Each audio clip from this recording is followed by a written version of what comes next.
Hi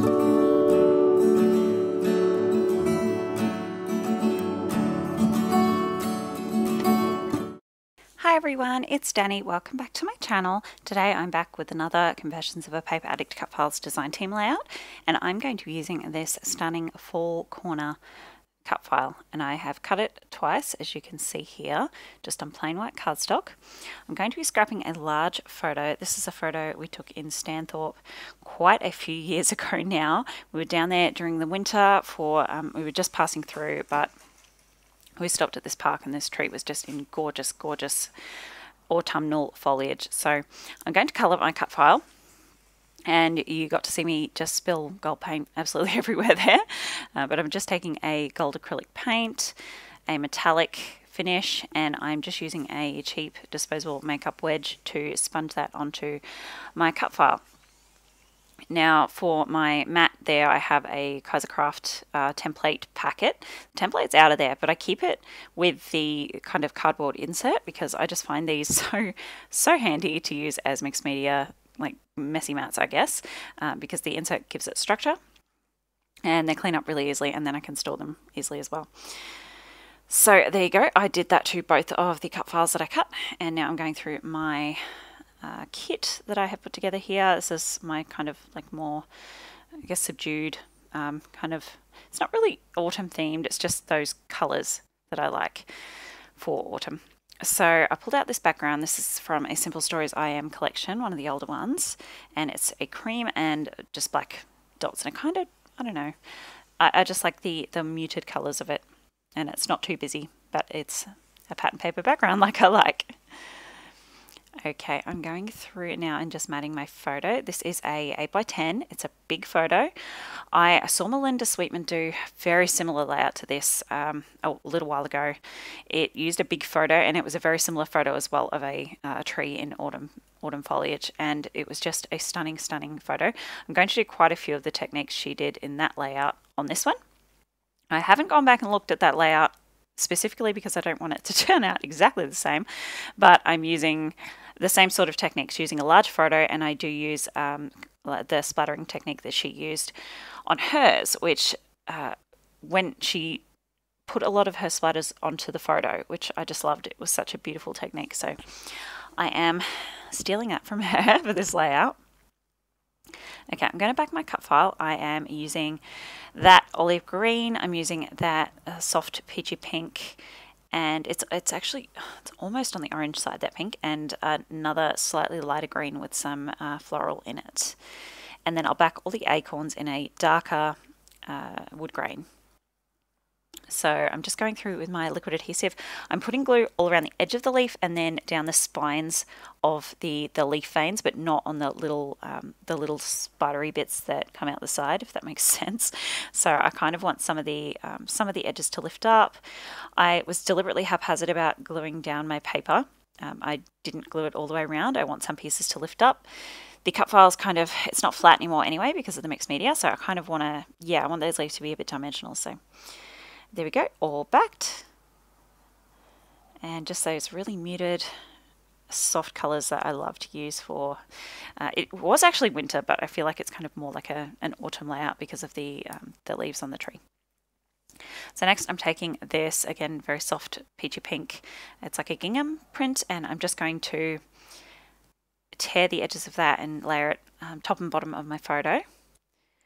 I forgot to mention I did actually mat that photo on it's not black, it's more like a dark charcoal pattern paper. The paper collection that I'm using for my layering is the Rosie Studio Briarwood collection. You would have seen that on the front of the paper pad that I had out earlier, and I'll use some of the ephemera as well for my title from that collection. But I don't actually use any ephemera on this layout because it really doesn't need it, apart from the title. So again, this is that same paper that I used to back my cut file. I'm just tearing that again, and I'm just going to layer that slightly underneath the first layer so that you can just see the edge of it peeking out. I just want a bit of the colour to kind of help that pink stand off from that light background. My 2-year-old has just joined me for this voiceover, so if you hear some strange noises in the background, that's what that is. But there we go. I have decided here that I'm going to trim this top cut file down. I thought I would probably have to do this anyway, and it's not something I'm scared of doing. I'm quite happy to do it. I really like the effect. So I am just going ahead and snipping off that section. Don't worry, I'm going to use the whole thing.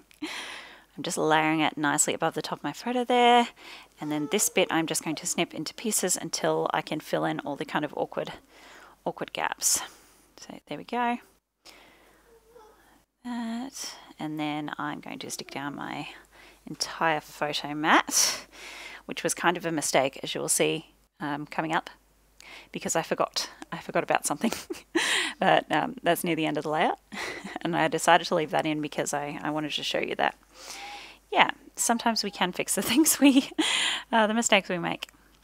So here we go. Of course, I need some gold splatters. I'm coming in with my gold Kaiser Mist. I've never had the Heidi Shine, but I'm sure this is similar.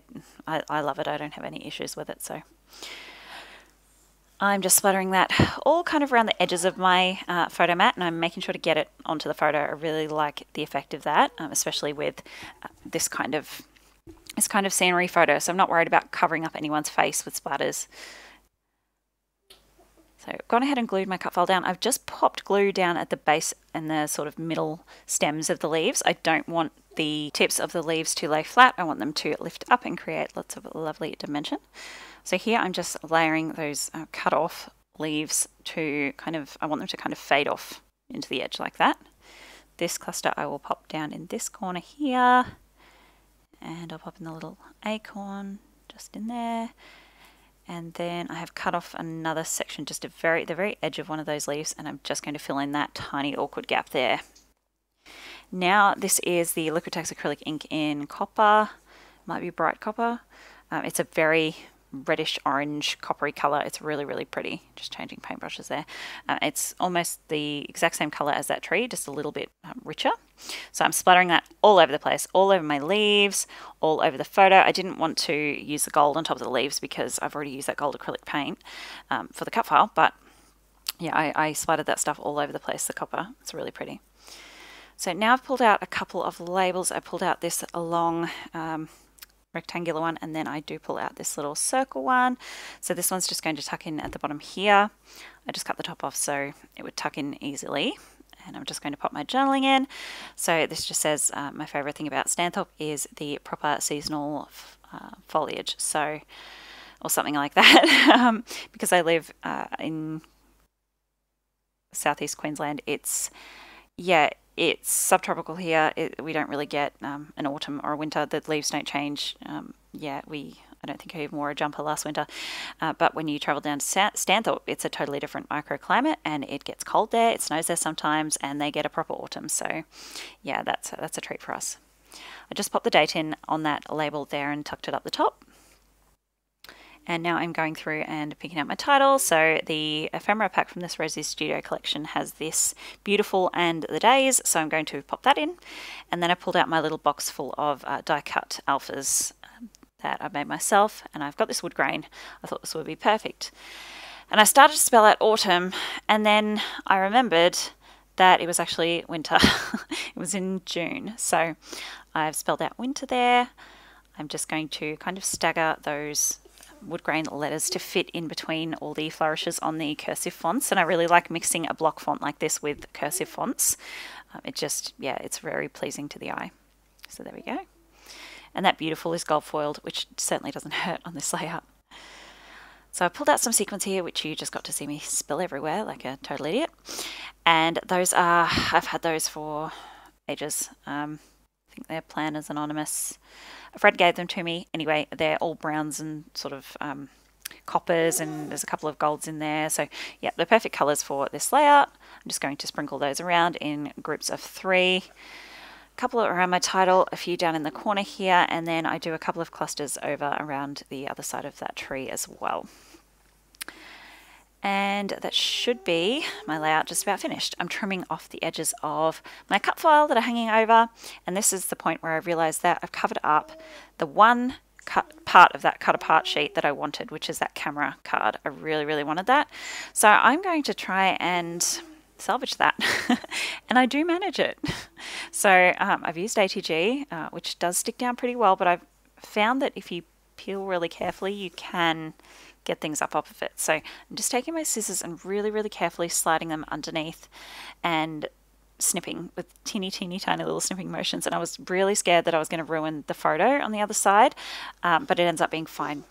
So I'm just carefully pulling that up. It worked. Yay, I'm happy. Turn it over. Photo's fine. Yay.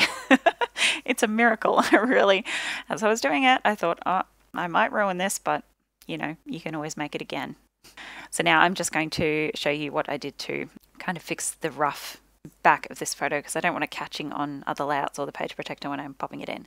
So I've just added a sheet of plain paper and I'm washi taping that down. I have added a bit of wet glue to the washi because none of my washi sticks, so that just makes sure it does stick.